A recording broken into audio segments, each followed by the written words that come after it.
Hi hello नमस्कार friends, मी नीता तुमचं ह्या मिनी ब्लॉगमध्ये मनापासून स्वागत करते. तर स्वयंपाक वगैरे झालेला आहे आणि भांडे धुवायचं काम चालू आहे. तर इथं बघा मग बेसिंगच्या नळीमधून पाणीच जास्त येत नव्हतं. तर हे ॲसिड होतं माझ्याकडं. तर मग तेच ॲसिड मी जरा त्या खोललं आणि त्याच्यामध्ये ओतून बघितलं. जर घाणबीण असेल तर ॲसिडने जळती. तर मी ह्या दोन्हीही छोट्या छोट्यामध्ये ॲसिड टाकून ते जाळलं आणि नंतर थोडंसं घासणीने घासलं.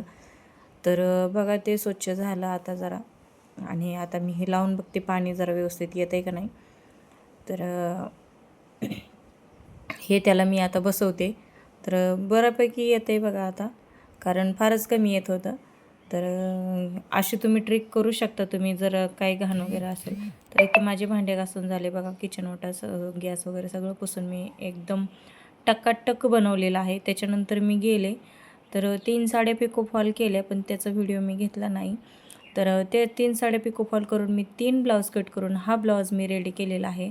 आणि आता हा ब्लाऊज रेडी केला, पण नेमकं पाऊस सुरू झाला आणि आभाळ आलं, त्याच्यामुळे लाईट गेली. तर चलो आता मी तुम्हाला दाखवते बघा. हा पण माझ्याकडे साड्या शिवायला आलेले आहेत. तर हा रेडीमेड ब्लाऊज पीस आलेला आहे वर्क करून. तर किती कन्फ्युजन आलं आहे बघा त्याचं. एका साईडला बाह्या दिलेत, मध्ये दिलं आहे ते गळ्याला. गळा डीप लागतो आणि डीप गळ्याचं ते डिझाईनच नाही. ते फ्रंटला पण झाकून जाणार आहे एवढं स्टोनवर्क आहे त्याच्यात. तर हा पण पीस बघा, पाठीमागं डिझाईन दिली, त्याच्या खालीच लगेच बाईची